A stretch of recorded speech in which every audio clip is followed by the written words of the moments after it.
নমস্কার, দেখছেন কলকাতা টিভির সঙ্গে রয়েছি আমি স্বর্ণালী। শুরু করছি সংবাদ সারাদিন এবং প্রথমেই যে খবরের দিকে নজর রাখবো, রাজ্যসভায় বিজেপি প্রার্থী হচ্ছেন শ্রমিক ভট্টাচার্য। আপনাদের আবারও জানিয়ে রাখি, রাজ্যসভায় বিজেপি প্রার্থী হচ্ছেন শ্রমিক ভট্টাচার্য। আপনারা জানেন, আজই রাজ্যসভার নির্বাচনের প্রার্থী তালিকা প্রকাশ করেছে তৃণমূল কংগ্রেস এবং তারপরই এবার রাজ্যসভায় বিজেপি প্রার্থী কে হবে তার ঘোষণা করলো বিজেপি। এবং যেমনটা জানা যাচ্ছে, রাজ্যসভায় বিজেপি প্রার্থী হচ্ছেন শ্রমিক ভট্টাচার্য। আপনাদের আবারও জানিয়ে রাখি, রাজ্যসভায় বিজেপি প্রার্থী শ্রমিক ভট্টাচার্য। লোকসভা নির্বাচনের আগে রাজ্যসভায় নির্বাচন রয়েছে এবং সেখানে রাজ্যসভায় বিজেপি প্রার্থী হচ্ছে শ্রমিক ভট্টাচার্য। আজই রাজ্যসভার নির্বাচনের প্রার্থী তালিকা প্রকাশ করেছে তৃণমূল কংগ্রেস এবং তারপরই দেখা গেল রাজ্যসভায়ও বিজেপি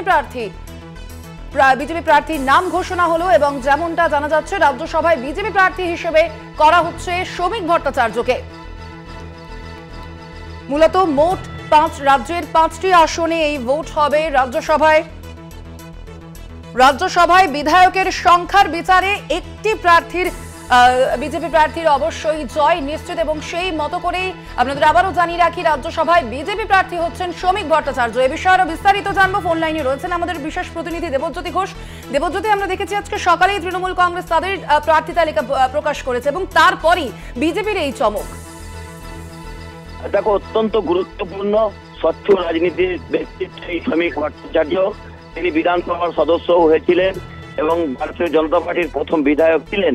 সেই জায়গা থেকে শ্রমিক ভট্টাচার্যকে ভারতীয় জনতা পার্টি রাজ্যসভায় পাঠাচ্ছেন।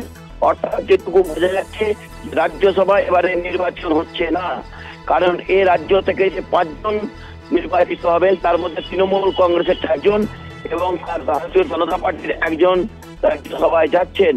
অর্থাৎ শ্রমিক ভট্টাচার্যকে পছন্দ করা অত্যন্ত রাজনৈতিকভাবে তাৎপর্যপূর্ণ, কারণ অত্যন্ত স্বচ্ছ এবং সজ্জন ব্যক্তি হিসেবে ভারতীয় রাজনীতিতে পরিচিত। এছাড়াও ভারতীয় জনতা পার্টির মুখ্য পার্সন ছিলেন, তাকেই কিন্তু রাজ্যসভায় প্রার্থী করা হচ্ছে। কিছুক্ষণ আগে তার সঙ্গে টেলিফোন যোগাযোগ করা হলে তিনি জানিয়েছেন যে আগামী দিনে রাজ্যের বেশ কিছু সমস্যার কথা তিনি তুলে ধরবেন। এছাড়াও তিনি প্রধানমন্ত্রী নরেন্দ্র মোদী এবং অমিত শাহকে ধন্যবাদ জানিয়েছেন এবং জেপি নাড্ডাকে ধন্যবাদ জানিয়েছেন। অর্থাৎ অত্যন্ত গুরুত্বপূর্ণ যে এ রাজ্য থেকে যে 5 জন প্রার্থী রাজ্যসভায় যাচ্ছেন, তার মধ্যে তৃণমূল কংগ্রেসের 4 জন এবং ভারতীয় জনতা পার্টির 1 জন সাংসদ হিসেবে নির্বাচিত হবেন। এবং যেদিকে প্রক্রিয়া এগোচ্ছে তাতে কিন্তু রাজ্যসভার নির্বাচন হওয়ার সম্ভাবনা একেবারেই নেই। তবে আজ রাত্রেই জানা যাবে যে এই 5 জন কবে তারা মনোনয়নপত্র জমা দেবেন। একেবারে ধন্যবাদ তোমাকে দেবজ্যোতি। আপনাদের আবারও জানিয়ে রাখি, রাজ্যসভায় বিজেপি প্রার্থী হচ্ছেন শ্রমিক ভট্টাচার্য, এমনটাই জানা গেছে বিজেপি সূত্রে। এবং অবশ্যই শ্রমিক ভট্টাচার্যের এই রাজ্যসভায় এই প্রার্থী হওয়া অবশ্যই গুরুত্বপূর্ণ রাজ্যের জন্য, এমনটাই জানালেন আমাদের বিশেষ প্রতিনিধি দেবজ্যোতি ঘোষ। আপনাদের আবারও জানিয়ে রাখি, রাজ্যসভায় বিজেপি প্রার্থী হচ্ছেন শ্রমিক ভট্টাচার্য। মূলত আজকে আমরা সকালেই দেখেছি যে তৃণমূল কংগ্রেস তাদের প্রার্থী তালিকা প্রকাশ করেছে এবং তারপরে রাজ্যসভায় বিজেপি তাদের প্রার্থী হিসেবে নিশ্চিত করলেন শ্রমিক ভট্টাচার্যকে।